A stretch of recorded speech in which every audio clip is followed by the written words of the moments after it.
Hi, പുതിയ വീഡിയോയിലേക്ക് സ്വാഗതം. ഈ വീഡിയോ ഹൈറിച്ചിനെ കുറിച്ച് തന്നെയാണ്. അപ്പോൾ നമുക്കറിയാം, നമുക്ക് നാളെ ഹൈറിച്ചിനെ സംബന്ധിച്ചിടത്തോളം വളരെ പ്രധാനപ്പെട്ട ഒരു കേസാണുള്ളത്. CBI ഏറ്റെടുക്കാത്ത കേസിൽ CBI കേസ് ഏറ്റെടുക്കുന്നുണ്ടെന്നും അതുകൊണ്ട് സമാന്തര അന്വേഷണം കേരള പോലീസ് നടത്താൻ പാടില്ല എന്നും പറഞ്ഞിട്ട് ഒരു മൂന്നാല് police station, Kannur city police station, Kasaragod police station, അതുപോലെ തന്നെ കണ്ണപുരം പോലീസ് സ്റ്റേഷൻ, പിന്നെ ചന്തേര പോലീസ് സ്റ്റേഷൻ, പിന്നെ എവിടെയാണ് കണ്ണപുരം, ചന്തേര, പുതുക്കാട് പോലീസ് സ്റ്റേഷൻ, തൃശ്ശൂരെ പുതുക്കാട് പോലീസ് സ്റ്റേഷൻ ഇന്ന് ഇവിടെയുള്ള SHOമാരെയൊക്കെ എതിർകക്ഷികളാക്കിയിട്ട് ഹൈറിച്ച് ഒരു കേസ് ഫയൽ ചെയ്തിട്ടുണ്ടായിരുന്നു. അപ്പോൾ സാധാരണഗതിയിൽ അവർ നീട്ടിവെക്കുന്ന ഒരു കേസാണ്. അപ്പോൾ അതിൽ പിന്നെ രണ്ടാമത്തെ പ്രാവശ്യം നമ്മുടെ ഗവൺമെൻറ്റിൻ്റെ പബ്ലിക് പ്രോസിക്യൂട്ടർ നാരായണ സാറ് പറഞ്ഞ് ഇത് പിന്നെ കേസ് നമ്മൾ കൈമാറിയിട്ട് നമ്മൾ എടുക്കണമെന്ന് പറഞ്ഞിട്ടുള്ള ശുപാർശ കൊടുത്തിട്ടേ മാത്രമേ ഉള്ളൂ, അവർ അന്വേഷണം തുടങ്ങിയിട്ടില്ല. അതുകൊണ്ടാണ് മറ്റു പോലീസുകാർ ഇതുവരെ അന്വേഷണം നടത്തുന്നത്. അപ്പോൾ പുതിയൊരു ഇടക്കാല ഉത്തരവ് തന്നെ ഉണ്ടായി. 19/6/2024 CBI കേസ് ഏറ്റെടുത്തില്ല എന്നും CBI കേസ് ഏറ്റെടുക്കുന്നത് വരെ എല്ലാ പോലീസുകാർക്കും എല്ലാ പോലീസ് സ്റ്റേഷനിലും കേസ് രജിസ്റ്റർ ചെയ്യണമെന്നും പറഞ്ഞുകൊണ്ടുള്ള ഒരു ഇടക്കാല ഉത്തരവുണ്ട്. അപ്പോൾ പരാതിക്കാർ ഈ ഉത്തരവ് ചൂണ്ടിക്കാണിച്ചുകൊണ്ടാണ് പിന്നെ ഒരുപാട് കേസുകൾ രജിസ്റ്റർ ചെയ്തിരിക്കുന്നത്. അപ്പോൾ ഇവരുടെ പരാതിയിൽ വെറും 4 പോലീസ് സ്റ്റേഷനെയാണ് ഉൾപ്പെടുത്തിയിരുന്നെങ്കിൽ ഇപ്പോൾ ഒരു 10-20ഓളം പോലീസ് സ്റ്റേഷനിൽ ഇപ്പം കംപ്ലൈൻറ്റുകൾ ഉണ്ട് എന്നുള്ള, FIR രജിസ്റ്റർ ചെയ്യപ്പെട്ടിട്ടുണ്ട് എന്നുള്ളതാണ്. അത് ഞാൻ ചെറുതൊക്കെ വായിക്കാം. പയ്യന്നൂർ, കൂത്തുപറമ്പ്, പിണറായി, തലശ്ശേരി, ചാവക്കാട്,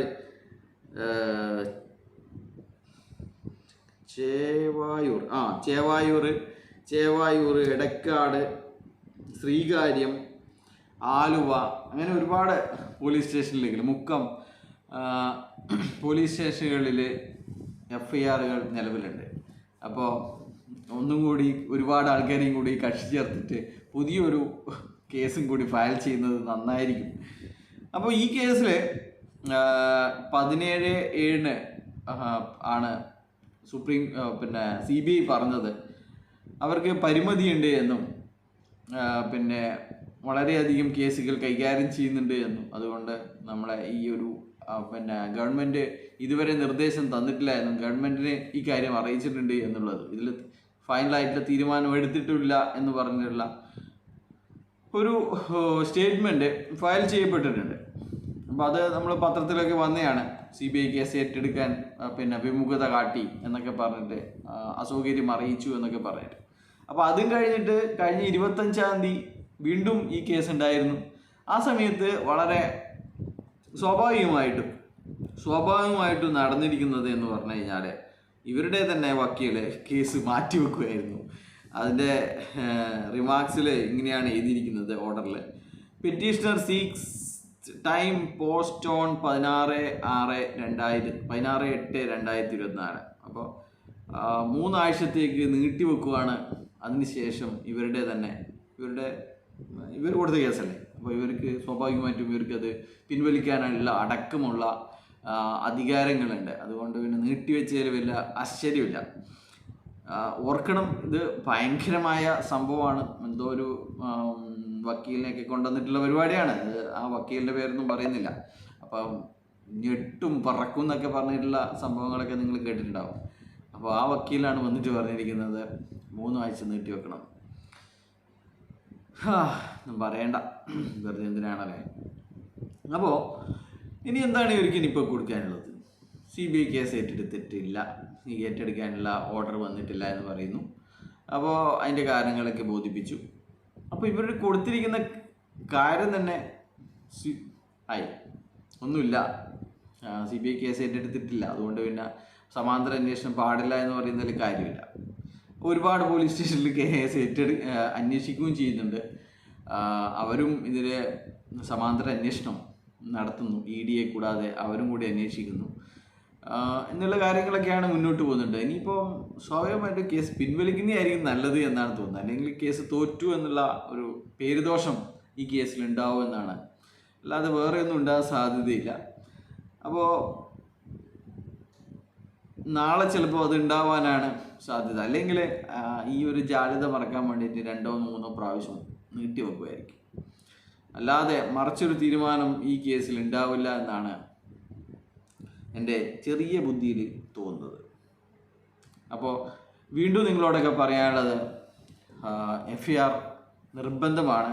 നിങ്ങൾക്ക് ഇതിൻ്റെ ഒരു ക്ലെയിം ലിസ്റ്റിൽ, ലയബിലിറ്റി ലിസ്റ്റിൽ ഉൾപ്പെടണമെങ്കിൽ FIR നിർബന്ധമാണ്. പോലീസിൻ്റെ റിപ്പോർട്ട് നിർബന്ധമാണ്. പോലീസിൻ്റെ സ്റ്റേറ്റ്മെൻറ്റ് അല്ല, പോലീസിൽ നിങ്ങൾ കൊടുക്കുന്ന സ്റ്റേറ്റ്മെൻറ്റ് നിർബന്ധമാണ്. അത് ബഡ്സിൻ്റെ കയ്യിൽ നിന്ന് കാശ് കിട്ടാനാണെങ്കിലും അതുപോലെ തന്നെ EDയുടെ കയ്യിൽ നിന്ന് കാശ് കിട്ടാനാണെങ്കിലും അത് നിർബന്ധമാണ് എന്നുള്ള കാര്യം ഓർക്കുക. അപ്പോൾ അതിന് ചിലപ്പോൾ നിങ്ങൾക്ക് 2 or 3 തവണയൊക്കെ പോലീസ് സ്റ്റേഷനിൽ പോകേണ്ടി വരും. പോലീസ് സ്റ്റേഷനിൽ ചിലപ്പോൾ പോയിട്ടും ചിലപ്പോൾ അവർ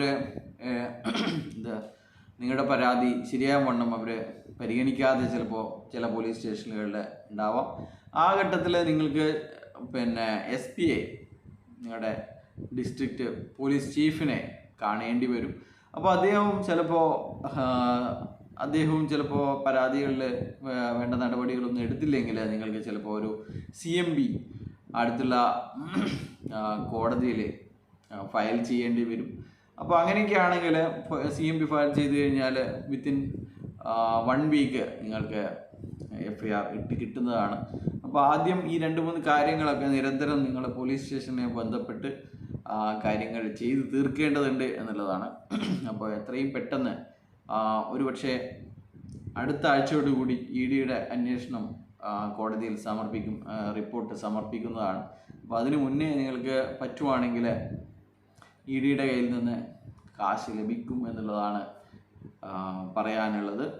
അല്ലാത്ത പക്ഷം നിങ്ങൾക്ക് ബഡ്സിൻ്റെ അതോറിറ്റിയിൽ നിന്ന് നിങ്ങൾക്ക് നഷ്ടമായിരിക്കുന്ന തുക വാങ്ങിയെടുക്കാൻ സാധിക്കും. പക്ഷേങ്കിൽ ഓർക്കുക, എല്ലാത്തിനും നിങ്ങൾക്ക് ഒരു FIR നിർബന്ധമാണ്. അല്ലെങ്കിൽ ഡീറ്റെയിൽഡ് പരാതി നിങ്ങൾക്ക് കോമ്പറ്റൻ്റ് അതോറിറ്റിക്ക് അയച്ച് അവർ പോലീസിനെ കൊണ്ട് എൻക്വയറി ചെയ്യിപ്പിച്ച് ഒക്കെയുള്ള കാര്യങ്ങൾ ചെയ്യേണ്ടതുണ്ട്. അപ്പോൾ അങ്ങനെ വരുന്ന ഡിലേയേക്കാൾ കൂടുതൽ നിങ്ങൾ തന്നെ ഒരു FIR ഇട്ടിട്ട് ഡീറ്റെയിൽസ് ബഡ്സിൻ്റെയും EDയെയും അറിയിക്കുന്നതായിരിക്കും നല്ലത്.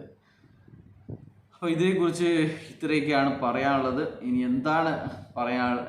എന്താണ് നിങ്ങളോട് പറയാനുള്ളത് എന്നറിയില്ല. ഒരുപാട് ആൾക്കാർ, പുതിയ ആൾക്കാരല്ല, പഴയ ആൾക്കാർ തന്നെ ഇപ്പോൾ കാര്യങ്ങളൊക്കെ മനസ്സിലായിട്ടുണ്ട്. വളരെ ചുരുക്കം ആൾക്കാർക്ക് മാത്രമേ, അവരൊക്കെ വലിയ ലീഡറായിരിക്കും, 800 രൂപയുടെ ഐഡിയ അടിച്ചിട്ട് 8 ലക്ഷവും കോടികളും ഉണ്ടാക്കിയവരായിരിക്കും. അവരാണ് ഇപ്പോൾ പറഞ്ഞുകൊണ്ടിരിക്കുന്നത് FIR ഇട്ട് കഴിഞ്ഞാൽ പൈസ കിട്ടില്ല, FIR ഇടാതെ വെറുതെ വീട്ടിലിരുന്ന് കഴിഞ്ഞാൽ നിങ്ങൾക്ക് പൈസ കിട്ടും എന്ന് പറയുന്ന അവരെ നിങ്ങൾ സൂക്ഷിക്കുക. അവരെ എന്തായാലും അവർ ലീഡറായിരിക്കാം, ഇതിൽ നിന്ന് വലിയ വരുമാനം നേടിയവരായിരിക്കും അവർ. ബൈ.